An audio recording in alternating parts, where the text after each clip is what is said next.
everybody, and welcome to the interview where we talk about the esoteric elements of the things that are making headlines all across the nation to really get to what's going on.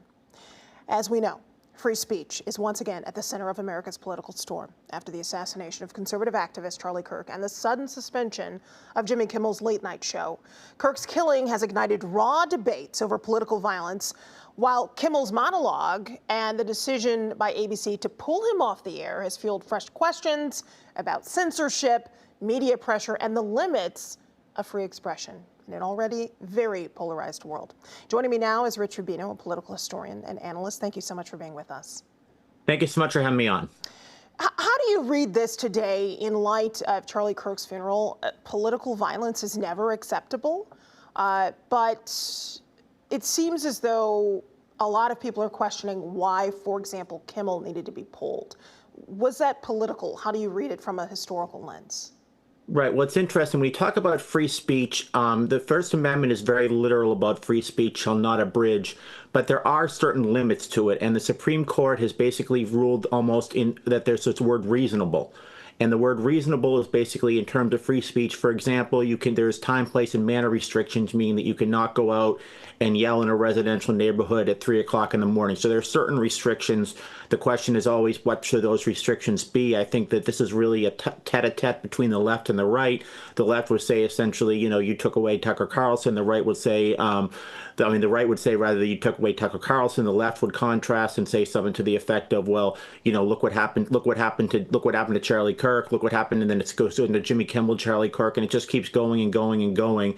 And it's really almost a perpetual cycle. I don't know necessarily how you come to a resolution here, because it's really right against left and it's left against right. But free speech is obviously, it's never been taken literally really by the Supreme Court, but there are really different gradations of it going between the right and the left, between limiting it and not limiting it. Yeah, and it's great that you bring up the U.S. Supreme Court because it historically has drawn the line between what's protected and unprotected based on obscenity, threats, et cetera. And the question is whether in this politically charged environment, how far political speech can go before it becomes a threat. And so defining some of these things constitutionally can be difficult. Where do you think that line, from your perspective, needs to be drawn? Right, and I think in terms of the line, I think that there are certain parts of speech that basically the Supreme Court, and I think most people would believe should. For example, the analogy here oftentimes is you can't, if there's a theater and there are a bunch of people in it and there's not a fire, somebody cannot yell fire. Now, if you take the First Amendment or any of the Constitution literally, then theoretically you should be able to say whatever you want at whatever time of day. But the Supreme Court does not take the Constitution literally. Even the Second Amendment, even folks like Antonin Scalia, for example, who was very much seen as a conservative or member of the Supreme Court, he has said, for example, that there can be some gun control laws, for example, making sure that people that are mentally impaired do not purchase firearms. So there are certain making sure that people are under 18 or under 16, perhaps, don't purchase firearms. So very few people take the Constitution as a literal document. Now, there are some amendments, like the Fourth Amendment, where it says unreasonable searches and seizures, that the authorities can't perform unreasonable search and seizure. Obviously, unreasonable is a very relative word. One man's unreasonableness is another man very reasonable. It's like the old expression, one man's terrorist is another man's freedom fighter. So it really comes down, I think, to interpretation. But I think for the First Amendment, most people believe that for the most part, political speech, when it's not hate speech or it's not what this court would call quote unquote fighting words, should be acceptable. That should mean that it essentially anybody who criticizes the regime in power, whether it's a left-wing regime, a centrist regime, or right-wing regime, should not be limited. Now, that being said, what happened to Jimmy Kimmel is not necessarily, or for that matter, what happened to Tucker Carlson, is not necessarily about the Constitution. The Constitution, all the Constitution does is protects you from free speech from being banned by the government. The 14th Amendment, the Privileges and Immunity Clause, later on in the Constitution, gives power as well to the states. So the states also have the power. So you might say, well, why can't this? Well, if the federal government can't limit speech, what about the states? Well, the states can't limit speech as well, because of the United States Constitution. Later, they kind of corrected that. But I think that for the most part, if a TV station or if an organization, for example, wants to fire somebody because maybe they gave a speech and that speech said something that was offensive, that is very much constitutionally permissible. This free speech only applies to the government. Yeah. And we have to talk about FCC Chairman Brendan Carr and some of his comments that he made. And, questions about whether regulatory pressure surrounding Jimmy Kimmel or really any late night television or really any television at all, whether that sort of regulatory pressure de facto represents a chilling effect on any speech, that through regulation you can shut down someone's speech, maybe not fully, but at least in part. You see that as fair? And I think that certainly, again, you're not talking directly about the Constitution. Now, obviously, you're talking about the government when it comes to the FCC, but I think that the FCC does have the right, essentially, to try to limit for example, free speech in terms of what somebody can say against somebody, or for that matter, it just simply is different than the federal government actually limiting. What the federal government cannot do is they cannot come and somebody's giving a speech in, say, someone's giving a speech in Little Rock and they're giving a speech in front of the State House and they don't like the governor, and so the authorities cannot come and say you're not going to give that speech. Now, if you're getting 3 o'clock in the morning and you're in a neighborhood of Michigan, you're in a residential neighborhood and you're giving that speech at 3 o'clock in the morning, then they do have the power, and I think that the Supreme Court would agree with this because of the time, place, and manner, to say you're not going to give that speech, not because of the contents of the speech necessarily, but because of where you are. But again, if you do take the First Amendment and the United States Constitution from a completely literal vantage point, then you should be able to say anything, anywhere, anytime. Yeah, if political violence, like the killing of Charlie Kirk, I mean, we're still learning a lot about the details here, but if it is fueled by, and in some ways weaponized by, in this liberal democracy, the speech that was happening in the public discourse to some extent, then paradoxically, you are almost destabilizing the conditions by which democracies happen, which is, the absence of political violence. So you can say what you want, and yet the fueling of free speech, which again, I think is very important. Like, people should be able to speak. And some have argued that the issue of violence can be solved by even more speech, which I think seems very reasonable. But there is this question of whether or not certain types of speech, especially when they radicalize, how do we allow for that, but at the same time maintain a situation in which violence is never permissible in a liberal democracy? Yeah, and that's where it comes down to terms like fighting words. For example, you cannot make a threat to somebody. If I were to call somebody right now and I were to start berating them and I were to start saying I'm going to threaten, and I were to start to make a death threat for somebody, you could make a literal argument based on the Constitution. Well, that means, you can't abridge speech. He has free speech.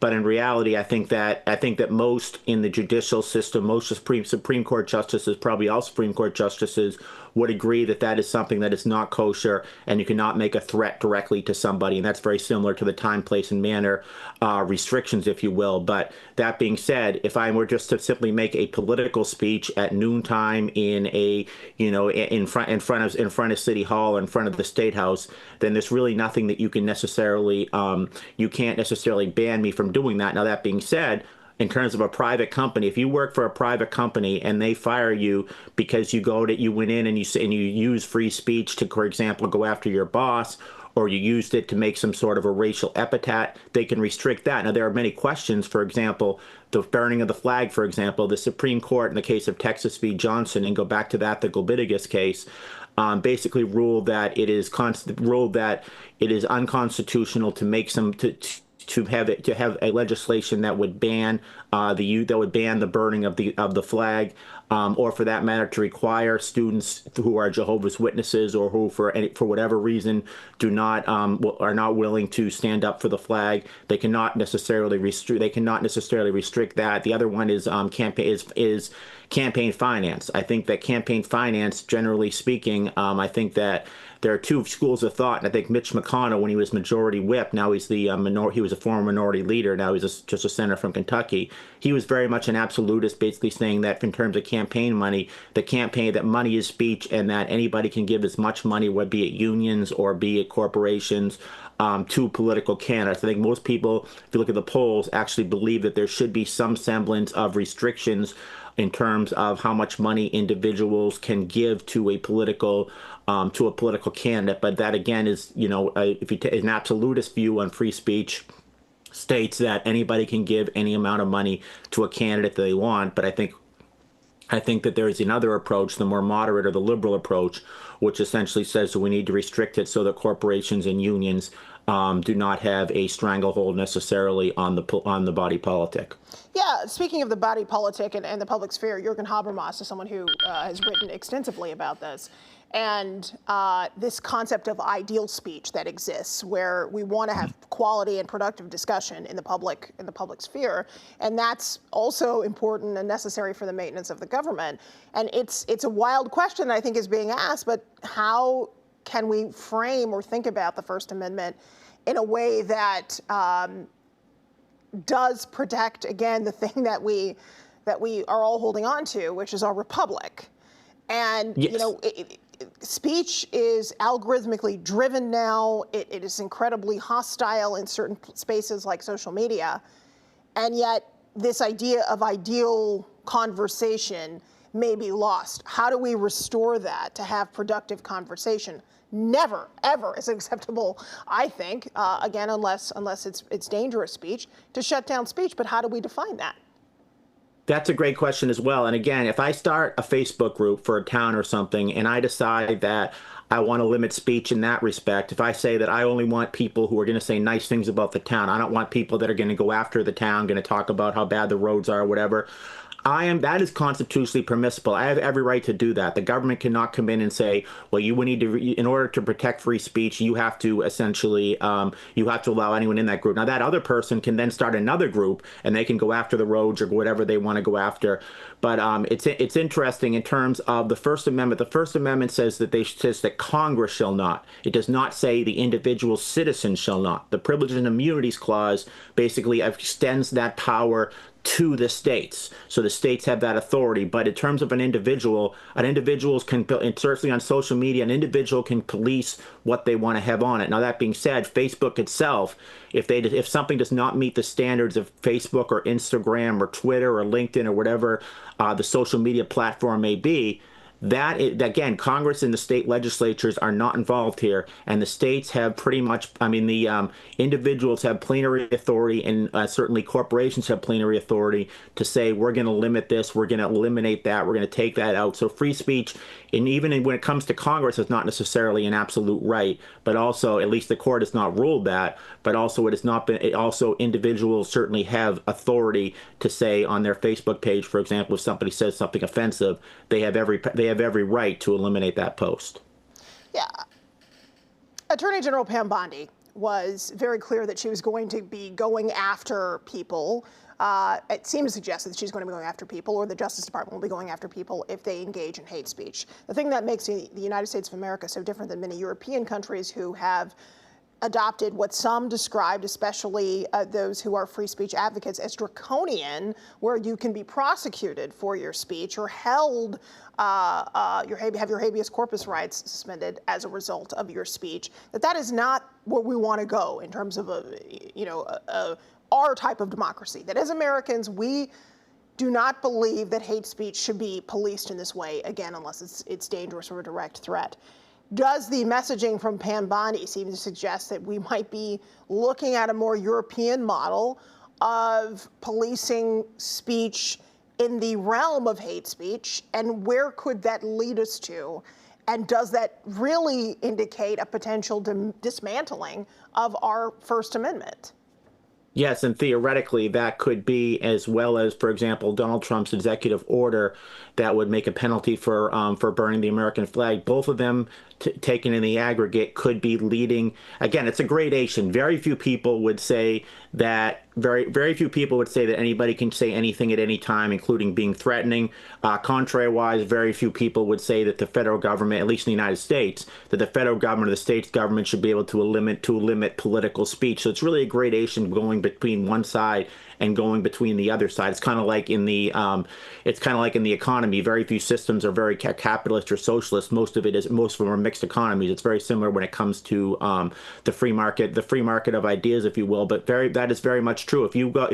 If the right were to go after the left and say what they're saying is hate speech, then what happens in 2028, a Democrat theoretically gets elected for president, they could do the exact same thing to the right. So there really has to be some sort of a balance here, some sort of a rapprochement, if you will, saying that we may not like what you're saying, but as long as you're not threatening somebody, as long as you're not being a nuisance, as long as you're not, out in residential neighborhoods with blowhorns at 3 o'clock in the morning, that your speech should be essentially allowed in the public square. But again, it comes down to gradations. Yeah, gradations are key, but we're also seeing so many people who, again, are free speech advocates, many on the right, who have condemned some of the comments that have been made by Bondi and even the FCC chairman. And look, we've seen so much fragmentation in media, which I think is on the whole very good. But an organization like ABC, Disney, they are a multinational corporation. You could look at them as sort of quasi-states. And if they are controlling speech, you could look at them in some ways as extensions of like quasi-governmental entities because of their broad reach. And I think it's theoretically possible that some of the restrictions, according to those who have looked at this and question, how to improve or increase the amount of free speech there is, that some of the governmental restrictions that apply to the government and going after speech should apply to these multinational corporations. Does that seem logically sound to you? That's a very interesting proposition. I think logically, if you use kind of Aristotelian reasoning, I think that you can get to that to that conclusion that obviously the government is involved certainly in the media industry. The media is not necessarily, unless you're talking about something like Sirius or something that is completely unlimited by the government. I know that there was certainly restrictions, for example, when Howard Stern used to be on K-Rock, when he used to be on he went away from the mainstream radio, he was constantly being fined, and he would constantly say that this was essentially free speech. But again, I mean, it's very much kind of a gray area here. But I think in terms of Pam Bondi, I think that there's a limit in the conservative movement, and it's really a chasm here between libertarians who want as much free speech as possible, and I think more populist conservatives, and I think more populist conservatives would believe of a role in controlling the narrative, and that would mean essentially that would mean trying to prop up conservative arguments and trying to whereas they're also trying to make liberal arguments kind of subservient or banned, if you will. And it would work the exact opposite way if there were a democratic populist. I think that the libertarian view is essentially that anybody can say pretty much what they want. Most libertarians would make an exception for fighting words or time, place, and manner. But that's really a divide, I think, within the conservative movement. I think somebody like Charlie Kirk is interesting because I think he was very much an advocate of free speech, but he's also something that on some issues wasn't particularly libertarian. For example, he was somebody who supported capital punishment. He was somebody who believed was against the legalization of drugs, for example. So this is really kind of a gray area. But again, most libertarians would say as much free speech from as many sides of the political spectrum as is humanly possible. Final question, as succinctly as possible. Is the definition of hate speech now changing based on the comments from Pam Bondi, the FCC chairman, and some of the recent activity we've seen? The interpretation of it, I think, is, and I think that, again, if there was a Democratic attorney general and there was a Democratic populist president who were to be elected in 2028, if they said the same thing that Pam Bondi was saying, I think you would have many people on the right and some people on the libertarian left as well who would really kind of question what they're saying. So I think that, again, it comes down to gradations, and it really comes down to we're in this partisan warfare we haven't seen since 1968. And obviously, both sides are kind of ideological supremacists, right and the left. And I don't really know what the fait accompli is here. All right. Thank you very much, Rich Rubino. I really appreciate your time and your insight. You got it. Thanks so much for having me on. Thank you.